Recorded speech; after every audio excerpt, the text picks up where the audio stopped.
teori pembentukan tata surya yang pertama itu adalah teori kabut. Nah, teori ini dikemukakan oleh Immanuel Kant dan Laplace. Jadi ingat aja Kant, Laplace gitu ya. Jadi awalnya itu ada kabut nebula seperti di gambar ini ya teman-teman.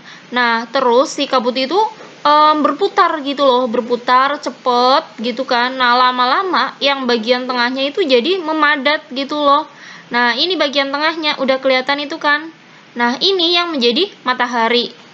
Yang bagian tengahnya jadi matahari, terus yang di sekeliling-sekelilingnya itu yang jadi planet dan benda-benda langit lainnya. Jadi intinya dari kabut gitu ya teman-teman, Immanuel Kant dan Laplace. Selanjutnya adalah teori pasang surut yang dikemukakan oleh James Jeans dan Harold Jeffreys. Jadi teman-teman ingat aja James sama Harold atau James sama Jeffreys gitulah. Jadi pada awalnya itu ada matahari kan. Terus suatu saat ada bintang lain yang lewat gitu. Akibatnya kan ada gaya tarik-menarik tuh antara bintang dan matahari.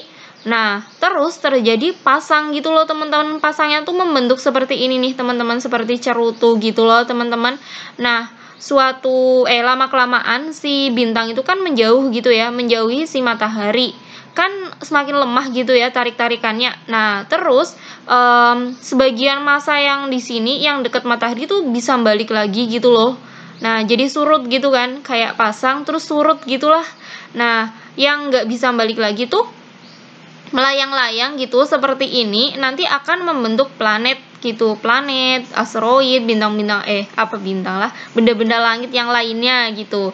Nah, ini juga bisa menjelaskan kenapa si Jupiter itu yang paling gede gitu, karena dia berada di tengah gitu loh teman-teman, cukup di tengah gitu ya, jadi dia yang paling gede. Nah, yang bagian sini itu yang kecil. Teori planetesimal itu dikemukakan oleh Thomas C. Chamberlain dan Forrest R. Moulton ya. Nah, jadi awalnya udah ada matahari, terus ada bintang lain yang lewat. Nah, itu sebagian massa mataharinya kan tertarik gitu ya, kayak keseret gitu, seperti ini, kelihatan seperti ini ya. Nah, ini nanti yang akan menjadi planet gitulah ya teman-teman, disebut planetesimal gitu. Nah, planetesimal itu ada yang bergabung menjadi satu, terus menjadi planet gitu. Ada yang cuma nggak bergabung gitu ya. Cuma nggak bergabung. Ada yang nggak bergabung terus membentuk benda-benda langit yang lainnya gitu loh, seperti asteroid dan sebagainya. Jadi intinya teman-teman ingat gambarnya gitu loh. Jadi nanti terbayang.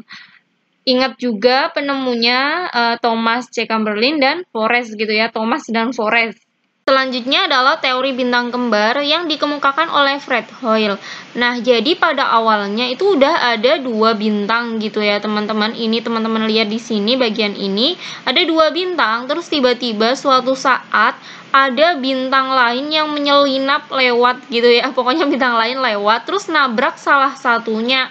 Jadi bintang yang nggak ketabrak itu jadi mataharinya, yang bintang yang ketabrak itu hancur terus membentuk planet dan benda-benda langit yang lainnya. Selanjutnya adalah teori protoplanet atau awan debu yang dikemukakan oleh Weizsäcker dan Gerard P. Kuiper gitu ya, sama Weizsäcker.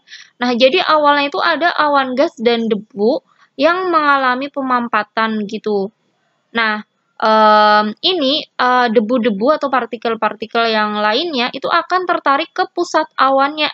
Nah, lama-kelamaan itu akan menjadi seperti cakram gitu loh teman-teman. Jadi tengahnya tebal, terus tipisnya itu tepinya tuh tipis gitu. Nah, bagian tengahnya itu kan masih saling menekan, akibatnya jadi panas dan berpijar. Bagian yang tepinya, yang tipis, yang bagian pinggir itu kan juga bergerak gitu kan, bergerak cepat, lama-lama tuh jadi kayak bermentalan gitu loh, jadi pada pecah-pecah, terus yang menjadi planet, terus